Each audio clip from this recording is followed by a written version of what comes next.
নাসুম আসলে কি বোলিং করছেন, মানে যদি দেখেন উইজডেন ক্রিকেট তারা খুব একটা বাংলাদেশি ক্রিকেটারদেরকে নিয়ে লেখে না, কিন্তু গতকাল নাসুমের এই স্পেলের পরে তারা লিখেছেন যে অল টাইম বেস্ট স্পেল বলছে বিপিএল এর ইতিহাসে।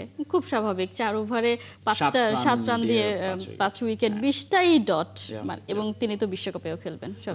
এবং এটাও আরেকটা টনিকের মতো কাজ করেছে। ওয়ার্ল্ড কাপের দল ঘোষণা হয়েছে, ওর একটা কনফিউশন তো ছিল যে নাসুম শেষ পর্যন্ত থাকবেন কিনা, তানভীরকে নেবে কিনা, বাট না, নাসুম সেখানে ছিলেন এবং তিনি আসলে কেন আছেন সেটা তিনি প্রুফ করেছেন বিপিএল এর ওই ম্যাচটা দিয়েই।